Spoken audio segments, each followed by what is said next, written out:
अस्सलाम वालेकुम, मैं हूं शाहजेब खानजादा। एक तरफ जहां हुकूमत और तहरीक इंसाफ के दरमियान मुज़ाकरात शुरू हो गए हैं जिसका बुनियादी नुक्ता इमरान खान की रिहाई है, तो वहीं दूसरी तरफ हुकूमत पर गैर मुल्की दबाव बढ़ रहा है जिससे तहरीक इंसाफ की उम्मीदें बढ़ रही हैं और जनवरी के महीने के हवाले से पीटीआई बहुत पुरुम्मीद नजर आ रही है। 2 जनवरी को मुज़ाकरात का अगला मरहला होना है, 6 जनवरी को इमरान खान के 190 मिलियन पाउंड केस का फैसला आना है और 20 जनवरी को अमरीकी सदर डोनाल्ड ट्रंप ने हल्फ उठाना है।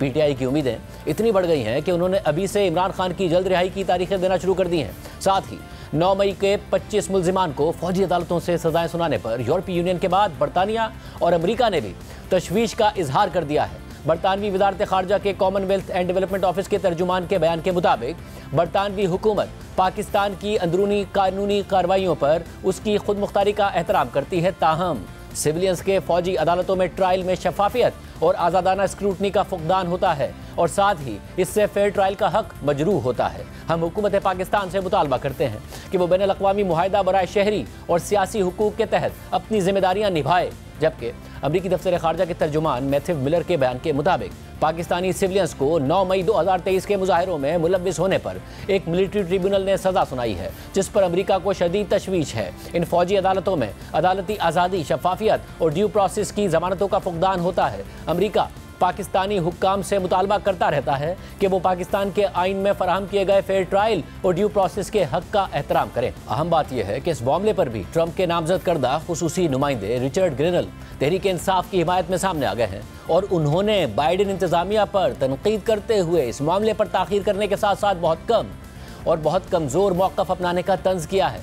रिचर्ड ग्रेनल ने अमरीकी दफ्तर खारजा के तर्जुमान मैथ्यू मिलर के एक्स पर बयान को रीपोस्ट करते हुए रद्द-ए-अमल दिया कि you are late and this is too little and too weak, speak normally. और फिर इसके बाद रिचर्ड ग्रेनल ने इमरान खान की रिहाई का मुतालबा कर दिया। वाज़ेह रहे कि जब से ट्रंप ने इलेक्शन में कामयाबी हासिल की है तब से ही पीटीआई ने इमरान खान की रिहाई के लिए उनसे उम्मीदें वाबस्ता कर ली थी, मगर जब से ट्रंप ने इमरान खान के हामी समझे जाने वाले रिचर्ड ग्रेनल को अपना खुसूसी नुमाइंदा नामजद किया है तब से पीटीआई की उम्मीदें बहुत ज़्यादा बढ़ गई हैं और पीटीआई सोशल मीडिया के जरिए बराह रास्त रिचर्ड ग्रेनल से इमरान खान की रिहाई के लिए किरदार अदा करने यानी मुदाखलत करने की दरख्वास्तें कर रही है, जिस पर रिचर्ड ग्रेनल तहरीक इंसाफ और इमरान खान की हिमायत में सोशल मीडिया पर मुसलसल बयानात जारी कर रहे हैं और फ्री इमरान खान का हैशटैग इस्तेमाल कर रहे हैं, जबकि पीटीआई के रहनुमाओं और कारकुनों से लेकर उनके हिमायती यूट्यूबर्स तक रिचर्ड ग्रेनल की पोस्ट को शेयर कर रहे हैं और बार बार उन्हें टैग करके पाकिस्तानी हुकूमत, फौज और सहाफ़ियों की शिकायतें लगा रहे हैं। बहरहाल फौजी अदालतों से 25 सिविलियंस को सजाएं सुनाए जाने के बाद पाकिस्तान पर बैनुल-अक़वामी दबाव बढ़ रहा है। यूरोपीय यूनियन, बरतानिया और अमरीका तशवीश का इजहार कर रहे हैं और मुतालबा कर रहे हैं कि पाकिस्तान बैनुल-अक़वामी मुआहिदों और पाकिस्तानी आइन के मुताबिक फेयर ट्रायल के तकाजे पूरे करे और इस मामले पर हुकूमत पाकिस्तान का रद्द-ए-अमल सामने आ गया है। तर्जुमान दफ्तर खारजा के बयान के मुताबिक पाकिस्तान इंसानी हुकूक के हवाले से तमाम बैनुल-अक़वामी जिम्मेदारियों पर अमल दरामद के लिए पुरज़म है। पाकिस्तान का कानूनी निज़ाम बैनुल-अक़वामी इंसानी हुकूक के क़वानीन के मुताबिक है। पाकिस्तान का कानूनी निज़ाम इंसानी हुकूक और बुनियादी आज़ादियों के फ़रोग़ और तहफ़्फ़ुज़ की ज़मानत देता है। दफ्तर खारजा के बयान के मुताबिक फ़ौजी अदालतों के फ़ैसले पाकिस्तान की पार्लियामेंट से मंजूर करदा कानून और सुप्रीम कोर्ट के फ़ैसले के मुताबिक दिए गए हैं। पाकिस्तान का कानूनी निज़ाम आला अदालतों के ज़रिए अदालती नज़रसानी का तरीक़ाकार फराहम करता है, जबकि हुकूमत पर इसी बैनुल-अक़वामी दबाव की वजह से तहरीक इंसाफ की उम्मीदें बढ़ रही हैं। साबिक़ सदर आरिफ अलवी ने कहा है कि 1-1.5 महीने में इमरान खान रिहा हो जाएंगे। जिनकी बुनियाद पर ये रेजीम चेंज लाए थे उन्हीं आकाओं ने इनका ऑक्सीजन कमज़ोर कर दिया है। जुल्म और ज़्यादती की दुनिया है मगर बदलेगा, बदल रहा है। ये पाकिस्तान के अच्छाई के सितारे आपस में कॉन्फ्लुएंस में आ गए। 1-1.5 महीने से ज़्यादा लंबी बात नहीं है। खान साहब रहा होंगे, जिनकी बुनियाद पर ये रिजीम चेंज लाए थे उन्हीं आकाओं ने इनका ऑक्सीजन कमज़ोर कर दिया है और इनके दिन गिने चुने हैं। मैं इनको मशवरा देता हूँ कि अब भी वक्त है किसी तरह से बैक स्टेप करो, अब भी वक्त है किसी तरह से उसको राज़ी करो, अब भी वक्त है किसी तरह से रिजीम चेंज के मामलात को टोटल रिवर्स करो। ये कि इमरान खान साहब को रहा करके जनाब हाउस अरेस्ट में कर दें, ये मैं तो मशवरा दूंगा खान साहब को कि ये तजवीज़ पर नहीं अमल करें। ये सिर्फ इंटरनेशनल प्रेशर, दुनिया परेशान होती है ह्यूमन राइट्स के हवाले से, ये कोई इंटरनल मैटर नहीं है। जबकि असद कैसर ने कहा है कि यूरोपीय यूनियन और बरतानवी हुकूमत को भी मिलिट्री कोर्ट्स के ट्रायल पर तहफ़्फ़ुज़ात हैं। हमने हुकूमत के सामने इमरान खान की रिहाई समेत 3 मुतालबात रख दिए हैं। ये जो रियासत जो अपनी अथॉरिटी जिस तरह मिसयूज कर रही है और गलत इस्तेमाल कर रही है, ये तारीख का हिस्सा बनना है। और ये दुनिया में जो इस वक्त आप देख रहे हैं कि जो यूरोपीय यूनियन का और खासकर जो है ना ब्रिटेन गवर्नमेंट का, उनका जो कंसर्न आया है और जो हमारा भी कंसर्न है कि मिलिट्री कोर्ट्स की जो है ना सिविलियन के मिलिट्री कोर्ट्स के अंदर जो है ना ट्रायल हो रहे हैं। और मुझे अफसोस भी है, मायूसी भी इस पे है कि सुप्रीम कोर्ट का जो फैसला था उस पर हमें शदीद मायूसी है कि जब कोर्ट जो है ना वो इख्तियार दे दे और वो आईन और कानून से बातर फैसले करे तो फिर आम आवाम किधर जाए। हमने 3 पॉइंट्स जो है ना उनके सामने रखे हैं कि नंबर 1 जो इस वक्त मुल्क में अनलॉफुल इलीगल इकदाम हो रहे हैं उसको बंद किया जाए, और खासकर जो इस वक्त हमारे लीडर हैं और दीगर इमरान खान और जितनी भी हमारी लीडरशिप है वर्कर, उनको रिहा किया जाए। और जो 9 मई का और 26 नवंबर का जो वाकयात हुए हैं उसके ऊपर जो है ना 3 जजेज ऑफ सुप्रीम कोर्ट के तहत जो है ना जुडिशियल इंक्वायरी हो ताकि हक़ाइक़ सामने आ जाए। इसके अलावा आज अडियाला जेल में बुशरा बीवी, बैरिस्टर गौहर खान और फैसल चौधरी समेत वकला की इमरान खान से मुलाकात हुई। इमरान खान के एक्स हैंडल पर उनकी वकला से गुफ्तगू शेयर की गई है, जिसमें इमरान खान का कहना है कि पार्टी की मुज़ाकराती कमेटी की काविशें अच्छी बात है, मुज़ाकरात के अमल को मायने खेज बनाने के लिए अहम है कि मेरी मुलाकात मेरी नामजद करदा मुज़ाकराती टीम से करवाई जाए ताकि मुझे मामलात का सही इल्म हो सके। मैंने साहबजादा हामिद रजा को तहरीक इंसाफ के मुज़ाकराती अमल का तर्जुमान नामजद किया है। हमारे 2 मुतालबात पर अमल दरामद की सूरत में हम सिविल नाफरमानी की तहरीक को मौखर कर देंगे, लेकिन मुझे खदशा है कि हुकूमत हमारे 9 मई और 26 नवंबर की तहकीकात के मुतालबे को पसे पुश्त डालने की कोशिश करेगी, लेकिन हम ऐसा नहीं होने देंगे। इमरान खान ने मजीद कहा है कि मिलिट्री कोर्ट्स के गैर आइनी फैसलों को मुस्तरद करता हूँ। उन फैसलों की वजह से पाकिस्तान की बैनुल अक़वामी दुनिया में बदनामी भी हो रही है और ऐसे गैर इंसानी अमल से मुल्क को मुआशी पाबंदियों का सामना भी करना पड़ सकता है। इसके अलावा इमरान खान ने सुप्रीम कोर्ट के आइनी बेंच पर भी तनकीद कर दी है। इमरान खान से मुलाकात के बाद मीडिया से बात करते हुए बैरिस्टर गौहर खान ने कहा कि इमरान खान को मुज़ाकरात शुरू होने का बताया तो उन्होंने कहा कि अच्छी बात है, लेकिन इसका कोई टाइम फ्रेम होना चाहिए। 2 जनवरी को हमारी मुज़ाकराती कमेटी के सारे अरकान मौजूद होंगे।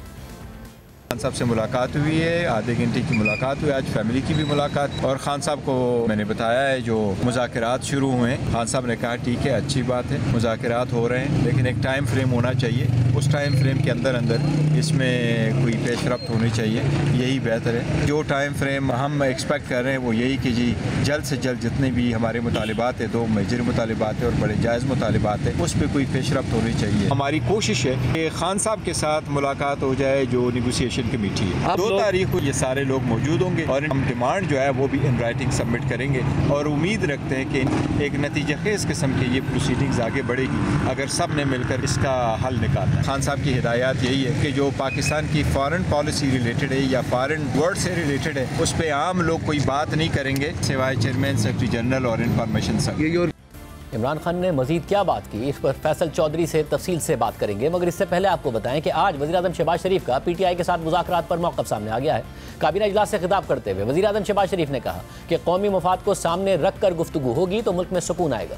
कल हमारी पहली मीटिंग भी हो गई है पीटीआई के साथ। जो स्पीकर साहब ने इसमें इनिशिएटिव लिया उसमें फिर मैंने मशावरत के साथ एक कमेटी कॉन्स्टिट्यूट कर दी, कल उसकी मीटिंग हो गई है। उम्मीद है कि मैंने कहा कि जो नेशनल इंटरेस्ट का तकाजा यही है कि कौमी मफाद का तकाजा यही है कि हम अपने ज़ाती मफादात को कौमी मफादात के ताबे करें, अपनी ज़ाती पसंद नापसंद को कौम की खातिर उसको हम कुर्बान करें। ये हमारे सामने होना चाहिए हदफ, और इसको सामने रखकर अगर ये गुफ्तगू शुनीद होगी तो यकीनन उससे मैं समझता हूँ कि मुल्क के अंदर एक सुकून आएगा, मुल्क के अंदर एक कौमी यकजहती जिसकी यकीनन बहुत ज़रूरत है उसको फ़रोग़ मिलेगा। लेकिन अगर कोई नीयत कुछ और है, मैं किसी की नीयत के ऊपर शक नहीं करता, मुझे पूरी उम्मीद है कि ये दोनों पार्टी जो हैं पीटीआई और हुकूमती पार्टी मिलकर कोई ऐसा हल निकालेंगे जिससे कि पाकिस्तान के बेहतरीन मफाद में अगर हम फैसले करेंगे इसका मुल्क कौम को बेपनाह इसका फ़ायदा होगा।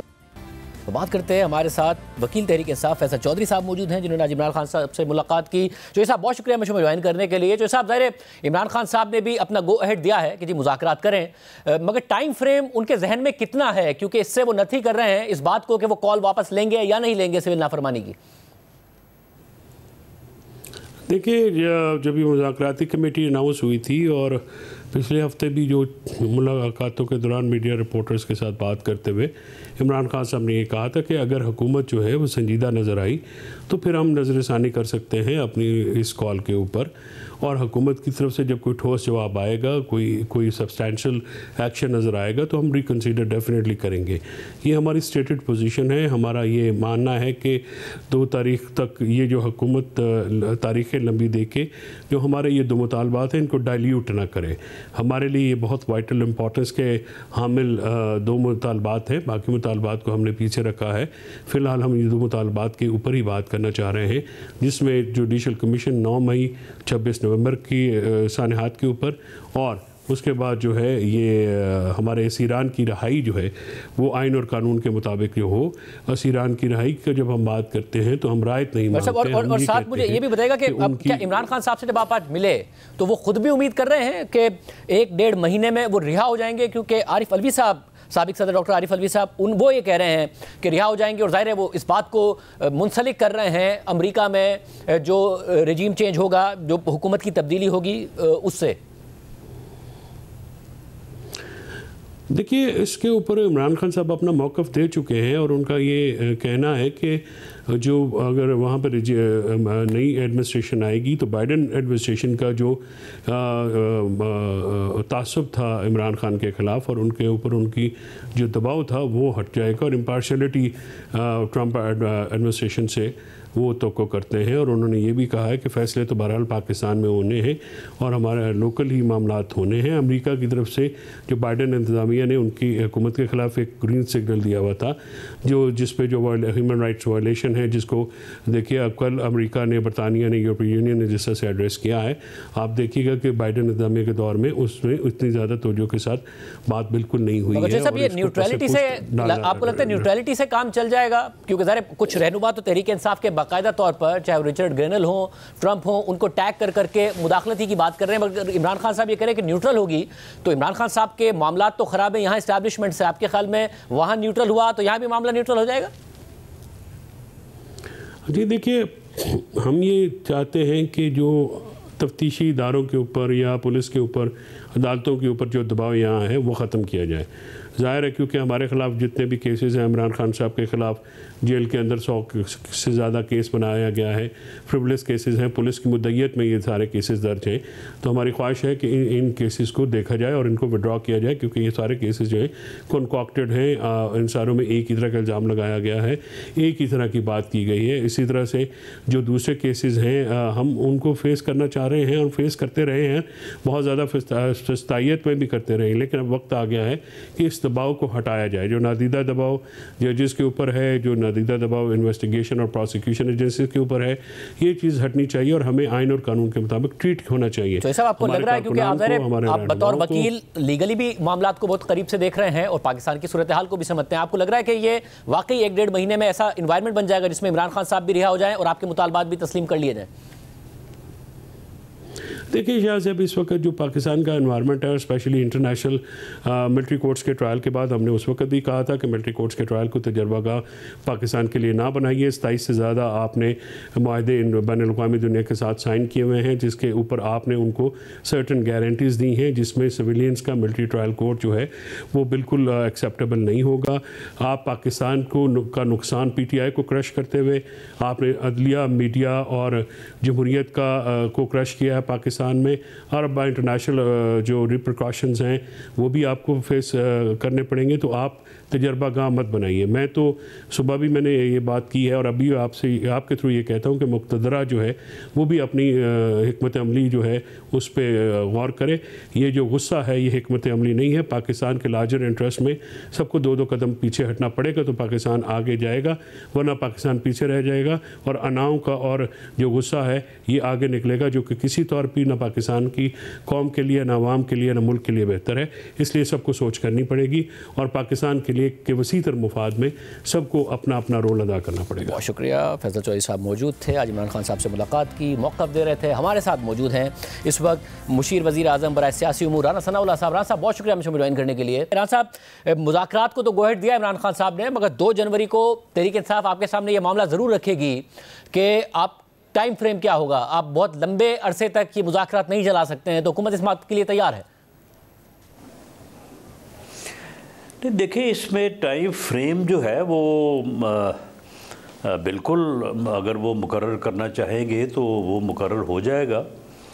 क्योंकि मीटिंग्स के लिए फिर उनको टाइम जो है वो उसके मुताबिक जो है वो रखना पड़ेगा, क्योंकि जो मुतालबात वो लेके आएंगे ऐसा तो नहीं हो सकता कि उनकी तमाम डिमांड से जो है वो हम मुतफिक हों या काउंटर डिमांड जो हम दें उससे वो मुतफिक हों।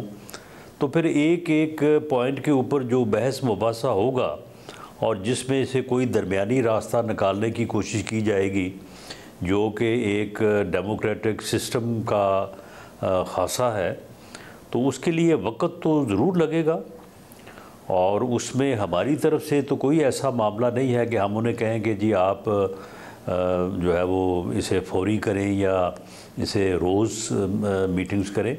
लेकिन अगर वो चाहेंगे कि इसको बहुत जल्द वो इसको जो है वो किसी नतीजे पे पहुंचना चाहते हैं तो हमारी तरफ से कोई रुकावट नहीं होगी, वो करें बात, हम उसके मुताबिक जो है वो अपना मौक़िफ़ जो है वो उनके सामने रखेंगे। राज साहब, जो अंडर ट्रायल प्रिजनर्स हैं वो मुतालबा भी आपके सामने रखा है। सद कसर साहब कह रहे हैं कि उनकी रिहाई हो और इमरान खान साहब समेत अंडर ट्रायल प्रिजनर्स की रिहाई हो। तो जो कन्विक्शन जिसमें नहीं हुई है उनकी अंडर ट्रायल की रिहाई पर हुकूमत को एतराज़ होगा? नहीं, देखें, अंडर ट्रायल प्रिजनर्स की रिहाई किस तरह से हो, पहली बात तो ये है कि जो भी वो अपना मौक़िफ़ रखेंगे कि जी हुकूमत ये काम करे, तो वो काम जो है वो हुकूमत ने किसी आइन, कानून, रूल्स के तहत ही करने हैं ना, तो उसका रास्ता भी वो बताएंगे। वो भी सारे पढ़े लिखे लोग हैं, तो वो बताएंगे ना कि एक जो मुल्ज़म है वो एक ट्रायल फेस कर रहा है या वो एक जो है वो एलिगेशन, इल्ज़ाम के तहत जो है वो किसी मुकदमे में बंद है और जुडिशल कस्टडी में है, तो हुकूमत जो है वो किस तरीके से उसको रिहा कर सकती है या हुकूमत जो है वो किस तरीके से उस मामले को। मगर साहब ये तो होता है ना कि एक मुकदमे में अगर ये सारी चीज़ें जो है ये डिस्कस होंगी। ये तो होता है ना, एक मुकदमे में जमानत मिलती है, दूसरे मुकदमे में गिरफ्तार कर लिया जाता है, मुताबिक मुकदमे बना दिए जाते हैं, तो हुकूमत कम से कम ये कमिट कर सकती है कि जी अगर कोई कन्विक्शन नहीं हो रही है आप अदालत में पेश होते रहें, अपने मुकदमा भुगतते रहें, आपको बार बार नहीं गिरफ्तार किया जाएगा। ये एक जिस तरह से आपने बात की है, ये एक आर्गूमेंट ऐसा हो सकता है कि अगर उनकी तरफ से आए तो इसके ऊपर जो है वो देखा जाए कि अगर कोई ऐसा मुकदमा इससे पहले कायम हुआ है जो मुकदमा बराए मुकदमा है और सिर्फ इस वजह से कायम हुआ है कि इस आदमी को जो है वो कैद में रखना है या इसको हवालात में रखना है, तो ये चीज़ें जो हैं ये बिल्कुल ज़ेरे गौर आएंगी और इनके ऊपर बात हो सकती है। और साथ में अब जब आपने कहा कि इस पर भी बात हो सकती है, फ्रीक्वेंसी भी अगर मुलाकातों की वो जल्द जल्द मिलना चाहते हैं उस पर भी मुलाकात हो सकती है। दो मुतालबात तो आपके सामने हैं, एक 26 नवंबर और एक 9 मई का जुडिशल कमीशन। वो ये नहीं कह रहे कि इसमें हमें बरी कर दे, वो कह रहे जुडिशल कमीशन बना दे सीनियर जजेस पर, सीनियर तरीन जजेस का कह रहे हैं, 3 सीनियर तरीन का। इस पर हुकूमत ने सोचा है कि क्या हुकूमत का रद्द-ए-अमल होगा? देखें, ये जो ज़ुबानी बातें तो हुई हैं पहली मीटिंग में, उन्होंने अपना इज़हार ख्याल किया है, लेकिन हमने उनको कहा कि आप इन ब्लैक एंड वाइट जो है वो आप हमें अपनी जो है वो डिमांड्स दें, उसका फिर हम कानून आइन के मुताबिक जो है वो उसका उसी तरह से उनको लिख पढ़ के जो है वो जवाब देंगे कि कौन सी चीज़ जो है वो हो सकती है, कौन सी चीज़ नहीं हो सकती या किसका क्या तरीक़ाकार हो सकता है। एक क्रिमिनल केस जो है उसके ऊपर जुडिशल कमीशन की बात जो है वो मेरी समझ में तो नहीं है। हमारे ज़माने में हमारे ख़िलाफ़ कितने केसेस जो है वो दर्ज हुए, क्या किसी के ऊपर जुडिशल कमीशन जो है वो 3.5 साल में बना?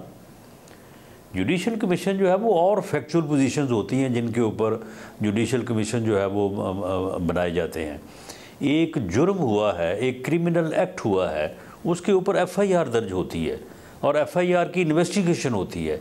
इन्वेस्टिगेशन जो है वो सुप्रीम कोर्ट के जजेस नहीं करते, इन्वेस्टिगेशन जो है वो FIA या पुलिस या जो भी मुतलका एजेंसी है उसने करनी होती है। तो ये सारी चीज़ें आप लोगों के साथ टेबल पे बैठ के डिस्कस होंगी तो इसका फिर सवाल जवाब होगा। आपने कहा हमारे ज़माने में ये नहीं हुआ, मगर आपके ज़माने में एक और बात नहीं हुई, वो था कि अमेरिका की जो इंतज़ामिया है, आने वाली इंतज़ामिया, उसकी तरफ से इतने ट्वीट्स किए जा रहे हों। अब रिचर्ड ग्रेनेल हैं, वो तो बाकायदा बार बार ट्वीट कर रहे हैं, फ्री इमरान खान के हैशटैग चला रहे हैं और ट्रेंड्स चला रहे हैं। तो ये दबाव हुकूमत पर है क्योंकि अब से तकरीबन 25-26 दिन बाद इंतज़ामिया बदलने वाली है, डोनाल्ड ट्रंप सदर बनने वाले हैं। शाहजेब, डोनाल्ड ट्रंप के प्रेशर के ऊपर तो हम कोई काम नहीं करेंगे। बल्कि अगर उन्होंने कोई इस किस्म की मुदाखलत की तो उसे हम अपनी सवरेनिटी में जो है वो मुदाखलत ख्याल करेंगे। इस किस्म के ट्वीट, इस किस्म के बयानात इससे पहले भी आते रहे हैं। तो हमेशा जो है वो पाकिस्तान ने एक गयूर कौम और एक आज़ाद मुल्क के तौर पे इन चीज़ों को फेस किया है।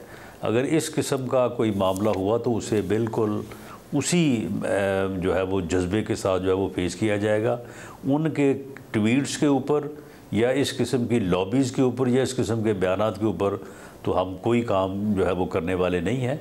बाकी ये ज़रूर है कि एक डेमोक्रेटिक और पॉलिटिकल रजीम में कायदे हिज़्ब इख्तलाफ और कायदे हिज़्ब इक़्तिदार जो है उनकी आपस में और हिज़्ब इख्तलाफ और हिज़्ब इक़्तिदार की एक गाड़ी के दो पहियों के तौर पे ऊपर जिस तरह से बात की जाती है, आपस में जो है वो बात होनी चाहिए, डायलॉग होना चाहिए और मामलात को जो है वो बामी अफ़ाम तफ़हीम से जो है वो रिजॉल्व करना चाहिए। ऐसा मगर जो एक पॉलिटिकल और डेमोक्रेटिक सिस्टम की ज़रूरियात हैं, हम उसके ऊपर बात कर रहे हैं। वैसे आपने कहा कि कोई डोनाल्ड ट्रंप की वजह से जो है वो ये बात नहीं कर रहे या मुज़ाकरा नहीं शुरू किए। मगर सोवरेंटी आपने कहा मुदाखलत तस्वुर किया जाएगा, मगर अमेरिका बहरहाल अगर वहाँ से कोई बयान आता है या फिर बिहाइंड द सीन्स भी कोशिश की जाती है, हुकूमत कैसे रेजिस्ट करेगी? डॉक्टर आरिफ अलवी साबिक सदर उन्होंने कहा है कि 1-1.5 महीने में इमरान खान रिहा हो जाएंगे और उसी बुनियाद पर कह रहे हैं कि ऑक्सीजन कमज़ोर कर दिया है। आका कह रहे हैं कि जो बैरूनी आका हैं उन्होंने ऑक्सीजन कमज़ोर कर दिया है और 1-1.5 महीने में एक ही फ़र्क आएगा कि डोनाल्ड ट्रंप सदर बन जाएंगे। चले ठीक है, अगर वो बात करेंगे तो आफिया सिद्दीकी भी तो बहुत देर से वहाँ पे जो है वो कैद है, तो वो कर लें बात। उस बात के जवाब में हमारे पास भी जो है वो जो बात होगी वो हम भी करेंगे। वो आफिया सिद्दीकी को रिहा कर दें, हम बानी PTI को इस बारे में जो है वो बात हो सकती है, सोचा जा सकता है। आप कह रहे हैं आफिया सिद्दीकी को और अमेरिका रिहा करता है तो पाकिस्तान इमरान खान को रिहा करने के बारे में सोच सकता है अगर वहाँ से दबाव आता है, मुतालबा आता है? नहीं, इससे पहले ये बात मैंने सुनी है बाखबर हलकों से कि उन्होंने शकील अफरीदी के मतलब जो है वो बड़ा प्रेशर दिया था और कहा था कि जी वो हमारा हीरो है तो उसे रिहा करें। तो पाकिस्तान की तरफ से कहा गया कि ठीक है, आप अपने हीरो को अगर लेना चाहते हैं तो हमारी जो एक बेकसूर जो है वो बेटी जो आपके पास है कैद में, आफिया सिद्दीकी, उसे रिहा कर दें। तो फिर उन्होंने कहा कि नहीं जी, वो तो हमारा तो एक अदालती निज़ाम है तो उस अदालती निज़ाम से उसे सज़ा हुई है। तो फिर जवाब में ये कहा गया कि हमारा भी एक निज़ाम है, उस निज़ाम के तहत अफरीदी साहब जो है वो गिरफ़्तार है, उनको भी सज़ा हुई है। तो ये सारी चीज़ें जो हैं ये अगर इस लेवल पे कोई बात होगी तो उनका जवाब है और उसी अंदाज में जो है वो आगे अपना आर्गूमेंट जो है वो हमें रखना चाहिए। हुकूमत को कोई घबराहट नहीं है कि 20 जनवरी को इंतज़ामिया तब्दील होने जा रही है? क्योंकि अगर तहरीक इंसाफ को उम्मीद है तो उस उम्मीद की वजह से घबराहट हुकूमत को नहीं है। जी कत्तन कोई घबराहट नहीं है और इस बारे में आज कैबिनेट के अजलास में वज़ीर-ए-आज़म ने बात भी की है और उन्होंने दो टोक अंदाज में कहा है कि हम अपने दिफा और अपनी सॉवरेनिटी को जो है उसका हर हाल में तहफ़्फ़ुज़ करेंगे। सब और अगर ऐसा माहौल बन गया कि वहाँ से मुतालबा हो रहा हो, ताल्लुकात में दरार नहीं आएगी पाकिस्तान और अमेरिका के? तो इससे पहले भी दरारें आती रही हैं जब हमारी ज़रूरत थी। हमने जो है वो एटमी प्रोग्राम कई दहाइयों जारी रखा, उस दौरान भी जो है वो दरारें आती रहीं, उस दौरान भी प्रेशर्स आते रहे। उसके बाद फिर एक वक्त ऐसा आया कि उस वक्त जो है वो फिर एटमी धमाका जो है वो हुआ और पाकिस्तान जो है वो पहली इस्लामी एटमी कुव्वत बना। उस वक्त भी PMLN की हुकूमत थी, उस वक्त भी PMLN की लीडरशिप जो है वो बरसे इक़्तिदार थी। आज भी वही जमात और वही लीडरशिप है। तो ऐसा तो नहीं होगा कि जो बात मुल्की मफादात के बरक्स है उसको जो है वो इस तरह से तस्लीम किया जाए। बाकी जो PTI के साथ हमारी एक जमहूरी सिस्टम में रहते हुए जो उनके साथ हमारी एंगेजमेंट होनी चाहिए, उसके लिए हम बिल्कुल तैयार हैं। उसके लिए हम एक दरमियानी रास्ता भी निकालने के लिए तैयार हैं, उसके ऊपर बात भी करने को तैयार हैं। लेकिन इस किस्म की बातें जो प्रेसिडेंट अलवी साहब ने की है या कुछ और लोग कर रहे हैं, तो मैं समझता हूँ कि ये चीज़ें कोई इस अमल में मददगार साबित नहीं होंगी। बहुत शुक्रिया। नसरुल्लाह साहब हमारे साथ मौजूद थे। प्रोग्राम ब्रेक शामिल करते हैं, उसके बाद जिक्र होगा इसराइल अब फाइनली पब्लिकली इस बात को एक्सेप्ट कर रहा है कि ईरान में इस्माइल हनिया को उसने मारा था। इसके अलावा दीगर कार्रवाइयों को भी मुकम्मल तौर पर ओन कर रहा है जो माजी में नहीं की जाती थी। तफसीलात आप शामिल रखेंगे ब्रेक के बाद। हुकूमत मुखालिफ ग्रुप्स की कामयाब बगावत और असद रजीम के 5 दहाइयों पर मुश्तमिल इक़्तिदार के खात्मे के बाद शाम पर आलमी ताकतों की नज़रें मरकूज़ हैं और बागी भी इस सूरत हाल का इदराक करते हुए माहौल को अपनी हुक्मरानी के लिए साजगार बनाने की कोशिश कर रहे हैं और शाम पर असद रजीम के दौरान लगने वाली पाबंदियाँ हटाने के लिए इकदाम उठा रहे हैं। और इस सिलसिले में बागियों ने वज़ीर ख़ारजा और वज़ीर दिफा के अहम ओहदों पर तैनातियाँ भी कर दी हैं, जबकि गुज़िश्ता हफ्ते से आलमी वफूद से बागियों की मुलाकातों का आगाज़ भी हो चुका है। जुम्मे को अमरीका के मुतअद्दिद आला सिफारतकारों ने दमिश्क में शाम के डिफेक्टो हुक्मरान अहमद अश-शरा से मुलाकात की थी, जिसके बाद अमरीका ने उनके सर पर रखा गया $10 बिलियन का इनाम भी वापस ले लिया। जबकि इतवार को तुर्की के वज़ीर ख़ारजा ने भी दमिश्क में अहमद अश-शरा से मुलाकात की है। और इसके अलावा उर्दन के वज़ीर ख़ारजा और कतर के वज़ीर मुमलिकत बराए ख़ारजा उमूर ने भी अहमद अश-शरा से मुलाकात की है, जबकि कतर में 13 साल बाद शामी सिफारत खाना भी दोबारा खोल दिया गया है। लेकिन इस सारी सूरत हाल में इस वक्त शाम के हालात काफ़ी नाजुक हैं और इस वक्त मुल्क में ताकत का एक खला पैदा हो गया है और हमसाया ममालिक समेत दीगर आलमी ताकतें इस सूरत हाल से फ़ायदा उठाने की कोशिश कर रही हैं और इन सब में इसराइल सबसे आगे है। और इस वक्त शाम के मौजूदा हालात का सबसे बड़ा बेनिफिशरी भी इसराइल ही है, जिसने इस सूरत हाल का फ़ायदा उठाते हुए शाम की सारी मिलिट्री सलाहियतों को तबाह करके रख दिया और गोलान की पहाड़ियों के साथ कुछ इलाका भी अपने कब्जे में ले लिया। शुरू में इसराइल ने खुद को शाम में होने वाले इस गैर मामूली रेजीम चेंज से अलहदा रखा, लेकिन अब इसराइल ने सरकारी सतह पर शाम में बशार अल असद का 24 साला इक़्तिदार ख़त्म करने की जिम्मेदारी कबूल कर ली है। एक तकरीब से खिताब में यमन के हौसी बागियों को धमकी देते हुए इसराइल के वज़ीर दिफा इसराइल कार्ड्स ने कहा कि हमने हमास को शिकस्त दी, हमने हिजबुल्लाह को शिकस्त दी, हमने ईरान के दिफाई निज़ाम को चकमा दिया और उनके प्रोडक्शन सिस्टम्स को तबाह कर दिया, जबकि हमने शाम में असद रजीम का खात्मा किया। इसी तरह हम यमन के हौसियों को शदीद नुकसान पहुँचाएंगे और हम उनके लीडर्स को मार देंगे, जिस तरह हमने तेहरान में इस्माइल हनिया, गज़ा में याया सिनवार और लबनान में हसन नसरुल्लाह के साथ किया था। हमने हमास को शिकस्त दी और हिजबुल्लाह के खिलाफ कामयाबी हासिल की और हमने ईरान को चकमा दिया और उसके प्रोडक्शन सिस्टम्स को तबाह कर दिया और हमने असद रजीम को भी गिरा दिया। इसी तरह हम यमन के हौसी दहशतगर्दों को भी शदीद नुकसान पहुँचाएंगे, जो इसराइल के खिलाफ खड़ा आखिरी ग्रुप है और हमले कर रहा है। हम उनके स्ट्रेटेजिक इंफ्रास्ट्रक्चर को तबाह कर देंगे और उनके लीडर्स को इसी तरह मारेंगे जिस तरह हमने इस्माइल हनिया, याया सिनवार और हसन नसरुल्लाह को तेहरान, गजा और लिबनान में मारा था।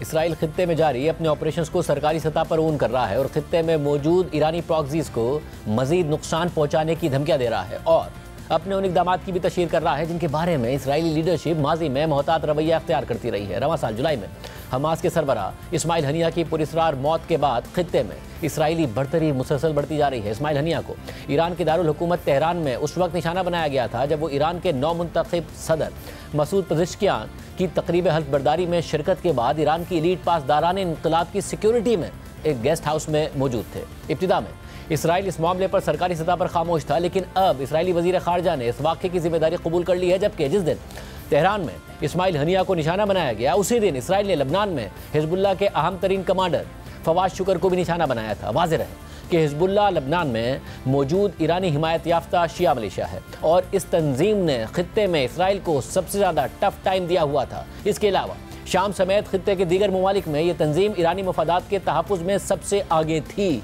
लेकिन सितंबर में इसराइली इंटेलिजेंस ने इस तंजीम के खिलाफ एक ऐसी कार्रवाई की जिसके बाद उसे संभलने का कोई मौका तक नहीं मिला, बल्कि पूरी दुनिया इस कार्रवाई पर हैरान हो गई। 17 सितंबर को लबनान भर में अचानक से हिजबुल्लाह के ज़ेर इस्तेमाल हज़ारों पेजर डिवाइसेस फट गए थे और उन धमाकों में कम से कम 12 अफराद मारे गए थे, जबकि 3000 के करीब अफराद जख्मी हुए थे। जख्मियों में लबनान में ईरानी सफ़ीर मुज्तबा अमानी भी शामिल थे, जबकि उसके अगले ही दिन यानी 18 सितंबर को लबनान भर में एक बार फिर इसी तरह के धमाके हुए और ये धमाके हिजबुल्लाह के ज़ेर इस्तेमाल वॉकी टॉकीज़ में छुपाए गए बारूदी मवाद के ज़रिए हुए थे, जिनमें से कुछ धमाके 17 सितंबर को मरने वाले मुतादिद अफराद के जनाजों के दौरान हुए। लबनान की वजारत सेहत के मुताबिक दूसरे हमले में कम से कम 25 अफराद मारे गए और 600 से ज़्यादा ज़ख्मी हुए थे। इन दोनों वाक़यात में ज़ख्मी होने वाले अफराद में से सैकड़ों की हालत काफ़ी तशवीशनाक थी। लबनान के अलावा शाम में भी हिजबुल्लाह के ज़ेर इस्तेमाल मुतादिद पेजर्स फटे थे। इस सारी कार्रवाई ने जहां हिजबुल्लाह को हिलाकर रख दिया था, वहीं इसने पूरी दुनिया को हैरतज़दा कर दिया कि इस्राएली इंटेलिजेंस ने कैसे हिजबुल्लाह के अंदर जाकर इतनी बड़ी कार्रवाई कर दी। लेकिन अब इस पूरी कार्रवाई से मुताल्लिक हैरानकुन और दिलचस्प तफसीलात सामने आ रही हैं कि कैसे इजरायली इंटेलिजेंस एजेंसी मुसाद ने तवील मनसूबाबंदी के जरिए हिजबुल्लाह को ये डिवाइसेस बेची, उनमें किस तरह से धमाका खेज मवाद डाला गया और कैसे पूरी दुनिया को इसकी भिनक तक ना पड़ी। इस हवाले से CBS न्यूज़ को दिए गए इंटरव्यू में इस सारी मनसूबाबंदी से मुंसलिक मुसाद एजेंट्स ने हैरानकुन इंकशाफात किए। हमने मोसाद के 2 हाल ही में रिटायर होने वाले सीनियर एजेंट से बात की जो ऑपरेशन में अहम किरदार अदा कर रहे थे। उनकी शनाख्त छुपाने के लिए हमने इस बात पर इत्तेफाक किया कि वो मास्क पहन सकते हैं और अपनी आवाज़ को तब्दील कर सकते हैं। हमने माइकल से शुरुआत की जिसका असली नाम नहीं है। यह ऑपरेशन 10 साल पहले पेजर से नहीं बल्कि बारूद भरे वॉकी टॉकी से शुरू हुआ था। बैटरी के अंदर धमाका खेज मवाद है और ये ऐसा धमाका खेज मवाद डालने की इजाज़त थी जो बैटरी में नजर नहीं आ सकता था। बिल्कुल दुरुस्त, और इसे इसराइल में बनाया गया। मोसाद ने बनाया। बिल्कुल। जैसा कि मैं इसे समझी हूँ, ये वॉकी टॉकी एक जैकेट में रखे जाते जिसे एक सिपाही पहनता और फिर ये दिल के करीब जेब में जाता। हाँ बिल्कुल। चुनांचे इसराइल ने ये आला हिजबुल्लाह को बेच दिया। हिजबुल्लाह ने उस हथियार की कीमत अदा की जो उसके खिलाफ इस्तेमाल होना था। अच्छी कीमत लगाई गई जो बहुत कम भी नहीं होनी चाहिए थी ताकि वो होशियार न हो जाए। आखिरकार हिजबुल्लाह ने उन फटने वाले वॉकी टॉकीज में से 16,000 से ज्यादा खरीद लिए जिन्हें इसराइल ने 10 साल तक इस्तेमाल नहीं किया। आपने हिजबुल्लाह को ये खरीदने के लिए कैसे कायल किया? जाहिर है वो नहीं जानते थे कि वो उसे इसराइल से खरीद रहे हैं। उन्होंने इसे किससे खरीदा या उन्हें क्या लगा कि वो इसे किससे खरीद रहे हैं? हमारे पास गैर मुल्की कंपनियां बनाने के नाकाबिले यकीन इम्कानात हैं जिनका ताल्लुक इसराइल से किसी सूरत नहीं जोड़ा जा सकता। हम एक दिखावे की दुनिया बनाते हैं। हमने एक ग्लोबल प्रोडक्शन कंपनी की खिदमत हासिल की। हमने स्क्रीन प्ले लिखा।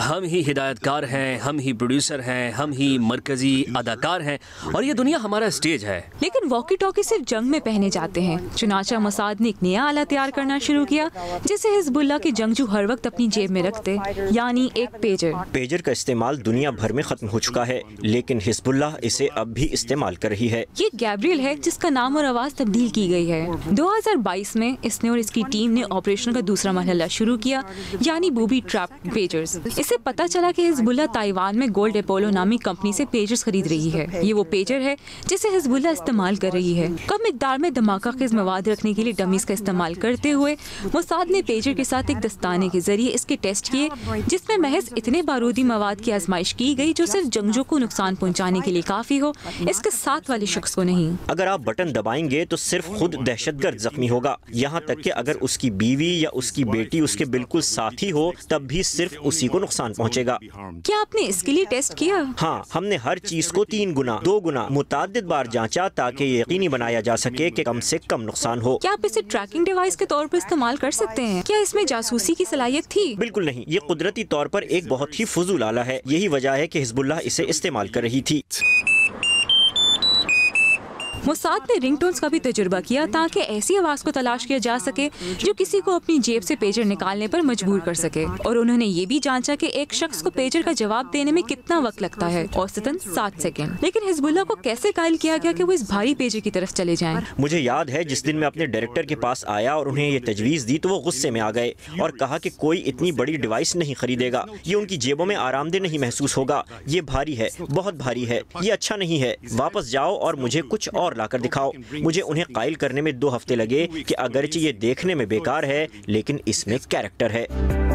कैरेक्टर का मतलब है वो खुसूसियात जो उन्होंने यूट्यूब पर जाली इश्तहारात में पेश की हैं, मजबूत, dust proof, long battery life, water proof वगैरह। हमने इश्तिहारी फिल्में और ब्रोशोर्स बनाए और हमने उन्हें इंटरनेट पर डाल दिया और ये दुनिया की बेहतरीन प्रोडक्ट बन गई। जिसके बारे में ऑनलाइन कहा जा रहा था, इसकी बुनियाद पर क्या हिजबुल्लाह के अलावा दूसरे लोग भी इसे खरीदना चाहते थे? हाँ, हमें मुमकिन ग्राहकों से कई दरखास्तें मौसूल हुई। जाहिर है ये हमने किसी को नहीं भेजा, हमने उन्हें सिर्फ महंगी कीमत बताई। मोसाद अपने पेजर्स के लिए गोल्ड अपोलो का नाम इस्तेमाल करना चाहती थी, इसलिए उसने शेल कंपनियां कायम की जिसमें हंगरी की समारत में कायम एक कंपनी भी शामिल थी ताकि ताइवानीज को इसके साथ शराकतदारी करने के लिए धोखा दिया जा सके। क्या गोल्ड अपोलो को मालूम था कि वो मोसाद के लोगों के साथ काम कर रहे हैं? गोल्ड अपोलो को हरगिज खबर नहीं थी कि वो मोसाद के साथ काम कर रहे हैं। जब वो हमसे खरीद रहे थे तो उनके पास इशारा तक न था कि वो इसे मोसाद से खरीद रहे हैं।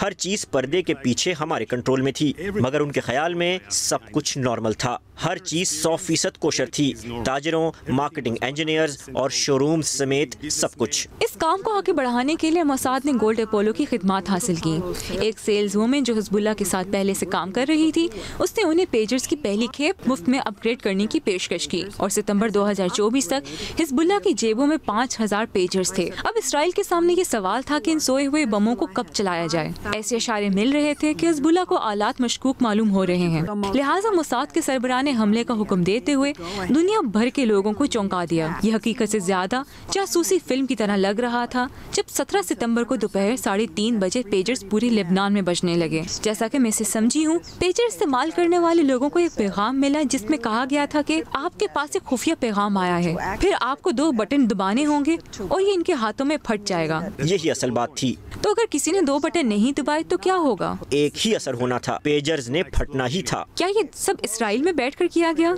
जी हाँ। उनका कहना है कि ज्यादातर धमाके मंसूबा बंदी के मुताबिक हुए। बाएं तरफ वाले आदमी को देखें, इसके इर्द गिर्द खड़े लोग महफूज रहे। अगले दिन मोसाद ने बिलाखिर वॉकी टॉकीज को धमाके से तबाह कर दिया जो 10 साल से गैर फाल थे। कुछ वॉकी टॉकीज इस वक्त फटे जब लोग पेजर से जहां भाग होने वालों के जनाजों में जा रहे थे। अगर कोई मर गया तो मर गया, लेकिन अगर कोई जख्मी है तो आपको उसे अस्पताल लेकर जाना पड़ेगा, देखभाल करनी होगी, पैसे खर्च करना होंगे और कोशिशें करना पड़ेंगी। लबनान में मौजूद हाथों और आंखों से महरूम ये लोग इस बात का जिंदा सबूत हैं कि हमारे साथ उलझना हरगिज नहीं चाहिए। वो पूरे मशरिक वुस्ता में हमारी बरतरी का चलता फिरता सबूत हैं। क्या आपने हिजबुल्लाह को मुकम्मल तौर पर तबाह कर दिया और कुचल दिया? मेरे ख्याल में ये एक बड़ा सवाल है और मुझे लगता है कि ईमानदाराना जवाब नफी में होगा, लेकिन मेरे ख्याल में बीपर ऑपरेशन और वॉकी टॉकी हमलों के बाद इसराइली फौज के हमलों ने उन्हें बहुत मुश्किल सूरत हाल में डाल दिया है। कोई चेन ऑफ कमांड नहीं रही, उनके सिपाहियों में कोई जज्बा बाकी नहीं रहा। वो जंग बंदी की दरखास्त कर रहे थे और भीख मांग रहे थे। इन हमलों का बहुत ज्यादा असर हुआ। लेबनान में हिजबुल्लाह के टुकड़े टुकड़े हो गए और शाम में बशार अल असद का तख्ता उलटने के साथ ही अपनी प्रॉक्सी सल्तनत को तबाह होते देखकर ईरान बहुत कमजोर हो गया। हमने एजेंट माइकल से गजा पर इन हमलों के असरात के बारे में पूछा। इससे हमास की सूरत हाल पर क्या असर पड़ेगा? पेजर ऑपरेशन के बाद हिजबुल्लाह की ताकत खत्म हो गई है और मैं उम्मीद कर रहा हूँ कि इसका असर हमास और यरगुमालियों की सूरत हाल पर भी पड़ेगा, क्योंकि वो अपने अतराफ में देख रहे हैं और उन्हें अपने आसपास कोई नजर नहीं आ रहा। वो बिल्कुल अलग थलग होकर रह गए हैं। पेजर्स के फटने के बाद आजकल लोग लबनान में एयर कंडीशंस ऑन करने से डरते हैं क्योंकि उन्हें डर है कि वो फट जाएंगे। तो यकीनन खौफ तो है। क्या यही आपकी नीयत थी? हम चाहते थे कि वो खुद को कमजोर महसूस करें जो वो कर रहे हैं। हम पेजर्स को दोबारा इस्तेमाल नहीं कर सकते क्योंकि हम पहले ही ये कर चुके हैं। हम पहले ही अगले इकदाम की तरफ बढ़ चुके हैं और उन्हें ये अंदाजा लगाने की कोशिश जारी रखनी होगी कि हमारा अगला इकदाम क्या है। इस गैर मामूली कार्रवाई के बाद इसराइल ने हिजबुल्लाह के खिलाफ अपनी कार्रवाइयों को मजीद वुसअत देते हुए लबनान में फिजाई हमले शुरू कर दिए और लबनान के अंदर अपनी ज़मीनी फोर्सेस भी दाखिल कर दी। 27 सितंबर को बेरूत में इसराइल ने एक बड़ी कार्रवाई करते हुए हिजबुल्लाह के सरबराह हसन नसरुल्लाह को मार डाला। इस हमले में ईरानी पासदारान इनकलाब के अल-कुद्स फोर्स के कमांडर जनरल अब्बास भी मारे गए, जबकि इसके बाद हिजबुल्लाह के नए सेक्रेटरी जनरल के लिए हाशिम सफीउद्दीन का नाम लिया जा रहा था, मगर कुछ ही दिन बाद इसराइल ने उन्हें भी निशाना बना डाला। इन तमाम कार्रवाइयों के बाद ख्याल किया जा रहा है कि ईरान का खित्ते में रसूख कम हो चुका है, इसराइल मजबूत पोजीशन में आ चुका है। प्राइम ब्रेक शामिल करते हैं।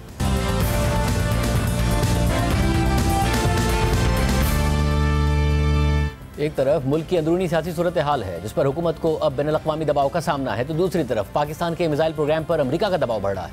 अमेरिका ने पाकिस्तान के मिसाइल प्रोग्राम से मुंसलिक एक सरकारी इदारे और 3 निजी कंपनियों पर हाल ही में पाबंदियां लगाई हैं और बाइडेन इंतजामिया की तरफ से पाकिस्तान पर इन पाबंदियों का ये जवाब सामने आ रहा है कि पाकिस्तान तवील फासले तक मार करने वाला एक ऐसा बैलिस्टिक मिसाइल बना रहा है जो अमेरिका को निशाना बनाने की सलाहियत रखता हो। पाकिस्तान के मिसाइल प्रोग्राम पर आयद की गई अमेरिकी पाबंदियों पर आज रद्द अमल देते हुए वज़ीर आज़म शहबाज शरीफ ने कहा कि पाबंदियों का कोई जवाब नहीं है। पाकिस्तान का न्यूक्लियर प्रोग्राम दिफाई मकासद के लिए है, इस पर कोई कॉम्प्रोमाइज़ नहीं होगा।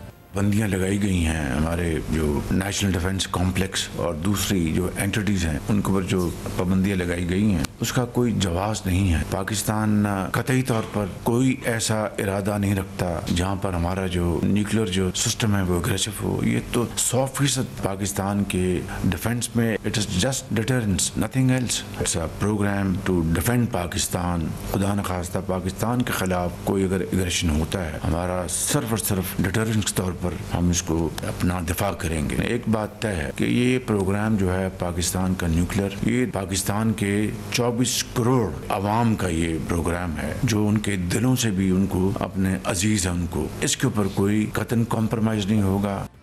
आज की प्रोग्राम में इतना ही। अल्लाह हाफिज़।